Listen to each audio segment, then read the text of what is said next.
రాష్ట్ర వ్యాప్తంగా ఏదైతే పెంచిన పెట్రోల్ గ్యాస్ ధరలు తగ్గించాలా, అదేవిధంగా విద్యుత్ ఛార్జీలు విద్యుత్ వినియోగదారులపై వేస్తున్నటువంటి భారాలు తగ్గించాలి, అదేవిధంగా గ్యాస్ సిలిండర్ ధర తగ్గించాలని చెప్పేసి సిపిఎం పార్టీ ఆధ్వర్యంలో కదిరిపట్నం అంబేద్కర్ సర్కిల్ వద్ద కూడా సిలిండర్లతో నిరసన కార్యక్రమం తెలియజేస్తా ఉన్నాం. ఏదైతే కేంద్రంలో ఉన్నటువంటి నరేంద్ర మోడీ ప్రభుత్వం అధికారంలోకి వచ్చిన తర్వాత ప్రజలపై అనేకమైనటువంటి భారాలు మోపుతూ ఈరోజు గ్యాస్ సిలిండర్లు కూడా పెంచడాన్ని సిపిఎంగా మేము తీవ్రంగా వ్యతిరేకిస్తూ ఉన్నాం. భవిష్యత్తులో ఇలాంటి ధరల తగ్గించాలి. అలాగే సుంకం పేరుతో, ఎక్సైజ్ పేరుతో పెట్రోల్ డీజిల్ పైన వేసినటువంటి ₹2 ధరను కూడా పూర్తిగా మినహాయించాలి. పెట్రోల్ డీజిల్ ధరలు కూడా తగ్గించాలని చెప్పి డిమాండ్ చేస్తున్నాం.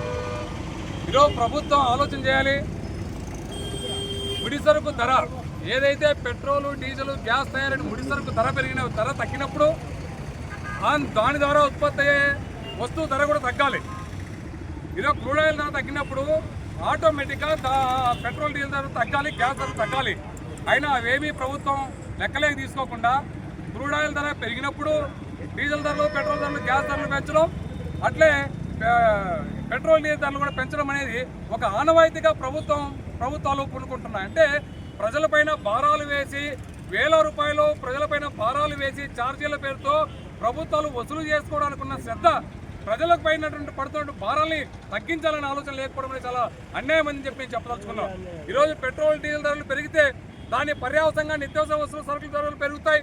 ఇప్పటికే అన్ని రకాల వస్తువుల ధరలు కూడా విపరీతంగా పెరిగిపోయినాయి. ఈరోజు కుటుంబ ఖర్చుల కోసం 10,000, 20,000 సరిపోవడంలో ఈరోజు కుటుంబం గడవాలంటే ఒకవైపు వేతనాలు తగ్గిపోతున్నాయి, వాళ్ళకి వచ్చే కూలీ తగ్గిపోతా ఉంది. ఇంకోవైపు పెట్రోల్, డీజిల్ ధరలు పెరగడం వల్ల నిత్యావసర సరుకుల ధరలు పెరిగి ఈరోజు కుటుంబాలను పోషించుకోవడం అనేది, కుటుంబ ఖర్చు అనేది బాగా పెరిగిపోయింది. అందుకనే వెంటనే ప్రభుత్వం క్రూడ్ ఆయిల్ ధరలకు అనుగుణంగా పెట్రోల్, డీజిల్ తగ్గించాలని చెప్పి డిమాండ్ చేస్తున్నాం. అలాగే గ్యాస్ ధర ₹50 పెంచారు సిలిండర్కి. ప్రతి సంవత్సరంలో 4-5 సార్లు ధరలు పెంచడమే పనిగా పెట్టుకున్నారు. వాస్తవంగా ఈ ప్రభుత్వం చెప్పింది, కూటమి ప్రభుత్వం, మేము అధికారంలోకి వస్తే ఇంటింటికి కూడా మేము ఫ్రీగా సిలిండర్లు ఇస్తామని చెప్పి సంవత్సరానికి 3-4 సిలిండర్లు ఫ్రీగా ఇస్తామన్నారు.